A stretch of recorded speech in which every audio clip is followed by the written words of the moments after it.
नमस्कार। भगवद गीता के ज्ञान की इस यात्रा में एक बार फिर से आप सबका स्वागत है। आज हम 14वें अध्याय की गहराइयों में उतरेंगे और समझेंगे प्रकृति के उन 3 गुणों के रहस्य को जो हम सबको चलाते हैं। कभी सोचा है कि ऐसा क्यों होता है कि हर इंसान का स्वभाव, उसके काम करने का तरीका इतना अलग क्यों है? कोई एकदम शांत है तो कोई हमेशा बेचैन रहता है, कोई ज्ञान की बातें करता है तो किसी को आलस घिरे रहता है। चलिए गीता के नजरिए से इस गहरे सवाल का जवाब ढूंढते हैं। इस पूरे रहस्य को समझने के लिए हम एक एक करके इन 6 पड़ावों से गुजरेंगे। पहले जानेंगे कि ये 3 गुण हैं क्या, और फिर देखेंगे कि इनसे परे, इनसे आजाद कैसे हुआ जा सकता है। तो भगवान कृष्ण अर्जुन को समझाते हैं कि हमारी प्रकृति के अंदर ना 3 तरह की शक्तियां हैं जिन्हें गुण कहा जाता है। और मजे की बात यह है कि यही वो गुण हैं जो हमारी आत्मा को इस शरीर और इसके कामों के बंधन में उलझाकर रखते हैं। तो ये 3 गुण हैं। सत्व मतलब अच्छाई, पवित्रता। दूसरा है रजस यानी जुनून और एक्शन। और तीसरा है तमस यानी अज्ञान और अंधेरा। ये तीनों ही हर पल, हर इंसान के अंदर एक दूसरे पर हावी होने की कोशिश में लगे रहते हैं। चलिए शुरुआत करते हैं सबसे पहले गुण सत्व से। सत्व को आप रोशनी की तरह समझ सकते हैं। ये अपने साथ ज्ञान, शांति और एक तरह की शुद्धता लेकर आता है। जिस इंसान में सत्व गुण ज्यादा होता है वो अक्सर शांत रहता है, उसका मन साफ होता है और वो हमेशा खुशी और ज्ञान की तलाश में रहता है। पर इसमें भी एक छोटा सा पेच है, एक जाल है। कभी कभी इसी सुख और ज्ञान से लगाव भी एक बंधन बन जाता है जो हमें आगे बढ़ने से रोक सकता है। अच्छा, अब बात करते हैं रजस गुण की। अगर सत्व रोशनी है तो रजस आग की तरह है, जुनून की, इच्छाओं की और कुछ कर गुजरने की एक ऐसी आग जो कभी बुझती नहीं। रजस गुणी है जो हमें हमेशा और चाहिए की दौड़ में लगाए रखता है। और पैसा, और सफलता, और इज्जत। ये एक ऐसे पहिए की तरह है जो हमें कर्म और उसके फल के चक्र में गोल गोल घुमाता रहता है। और फिर आखिर में आता है तमस गुण। तमस को आप घने अंधेरे या कोहरे की तरह सोच सकते हैं, जो हमें भ्रम, आलस और अज्ञान की गहरी खाई में धकेल देता है।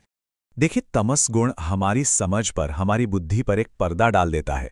यही वो शक्ति है जो हमें आलस, लापरवाही और गलत कामों की तरफ खींचती है, और इंसान सही गलत का फर्क ही भूल जाता है। और यहाँ गीता में एक बहुत ही सुंदर, बहुत प्रैक्टिकल बात कही गई है। जैसा खाओगे अन्न वैसा रहेगा मन। हम जैसा खाना खाते हैं ना, उसका सीधा असर पड़ता है कि हम पर कौन सा गुण हावी होगा।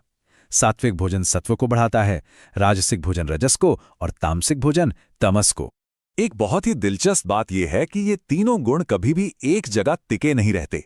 असल में हमारे अंदर हर पल इन तीनों के बीच एक लड़ाई चलती रहती है कि आज कौन जीतेगा, कौन हावी होगा।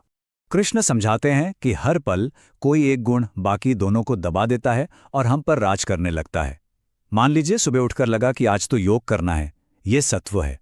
लेकिन तभी ऑफिस के काम की चिंता हुई, ये रजस हावी हो गया। और आखिर में अरे छोड़ो, सोते रहते हैं, ये तमस का प्रभाव है।